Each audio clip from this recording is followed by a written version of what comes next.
Hello, welcome to another episode of Drag Talk with me, Ariel Allure. We'll be going over RuPaul's Drag Race Season 18, Episode 11, A Toast to Alyssa Edwards, with the category on the runway being Swept Away. Now, Swept Away I have seen several times. I believe it's been done on Canada as well as Slasian Royale most recently. So this is like the American version of it, which I'm glad to see. Also, it was the roast of Alyssa Edwards, which she has been using her reign. She's been all over the place. Like, she's making the most out of her reign, which I love to see. We're going to go through this in roast order, how they presented, starting off with Discord Adams.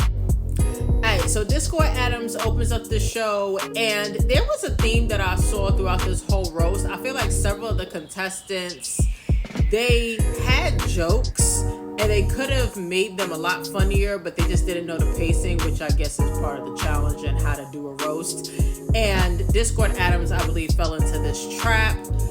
There were some times where it should have gotten more of a laugh, but just the delivery, it didn't work out. She opened up the show. It was okay.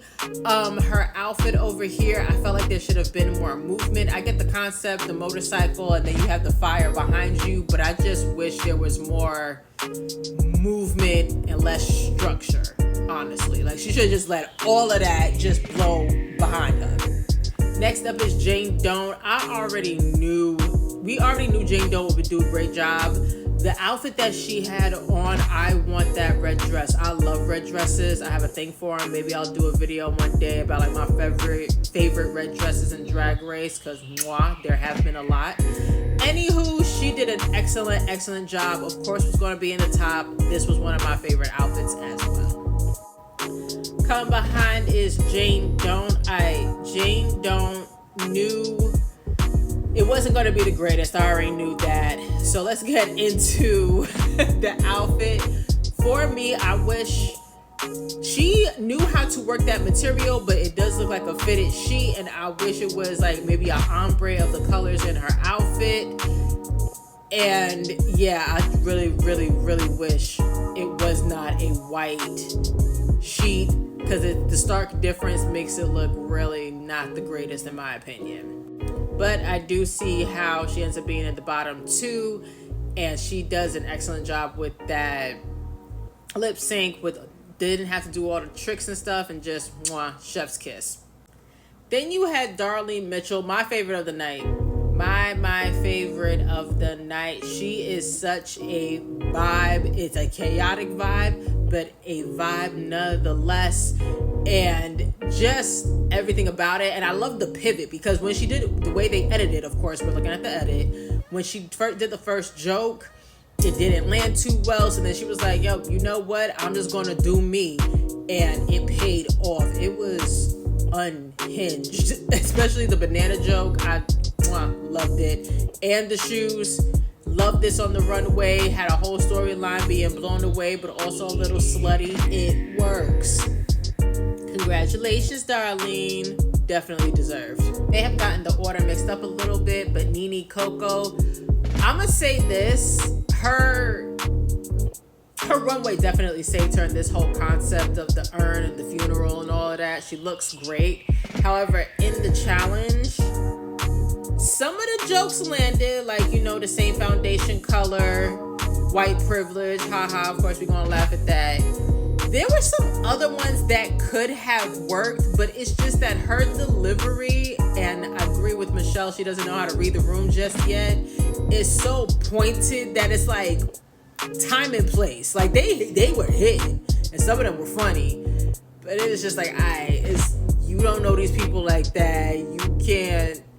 Maybe if you were friends with them, y'all would keep keying, it could have worked, but not at this time. So I get it, but like I said, the outfit saved her from being bottom. Can you please her? Like Mikey Meek said, energy was 10. Jokes were like a 2. It wasn't that great. It was hard to watch. It just didn't work out. Of course, the Interceptor joke worked because, again, that was the rehearsed one that we already saw, so you knew it's going to get some type of positive reaction. On the runway, I feel like it didn't move enough. I would make some edits to this so that it moved more. Of course, the face and the pom-poms, they're gorgeous. I love the message. We love Kenya. It just, it was her time to go. And even though she had, like, the last 2 weeks, the Rusical and the design challenge, she was up. I feel like she still she kind of stayed too long. I'm sorry, I hate to say it. Even with her top placements the last 2 weeks, I do still feel like she was too long. But she's going to be beloved in the stratosphere. The fandom. I do know that there's going to be some nonsense, but the ones that love you, we going to love you. Last but not least is Mikey Meeks. Okay, I had to rewatch her roast. Her roast is actually really, really funny. And she could have won this challenge, except for this outfit. Out of everybody on that stage, including Kenya's, this to me was too basic.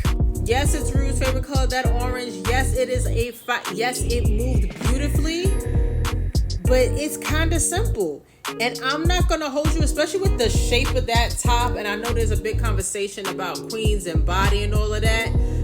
I needed her to have a breast in there. Just with the shape of that, the way that top is, with the way that bra is sitting, you needed to have a cutlet in there. It just looks slightly odd being, I don't think she has anything in there. Just filled out that top a little bit more. Yeah, it would have looked a lot better. But even with that, it's still relatively simple, kind of a showgirl outfit, but had beautiful flow movement of the fabric. I think she was actually my first favorite in having a flow outside of Juicy Love Dion's, because that fitted sheet, I still couldn't get over that. So Darlene Mitchell ends up winning the challenge. Like I said, I loved it. Was my favorite. Would have given her the win. Everything went together. The roast as well as the outfit. It was all very her. She definitely showed who she was. So that's why she got the win. Juicy and Kenya Pleaser end up in the bottom. And unfortunately, Kenya leaves the competition. It is sad. This season is really all over the place a little bit, because I feel like a lot of the faves left a little too early. Some people stayed a little too long. We'll talk about it later in another video once the season ends and I do a season recap. But with all that being said, again, Kenya was great TV. Loved the voice, loved the charisma. Definitely needs to get into some type of voice acting or something with voiceovers. Use your talents, use your gifts. So that is the end of episode 11 of RuPaul's Drag Race, season 18. Who are you rooting for? I'm still rooting. I still think, as of right now, especially, Jane is still winning this. Jane is still winning this. However, Darlene may be a dark horse coming up. So let me know what you think. Let's talk in the comments. And until next time, peace.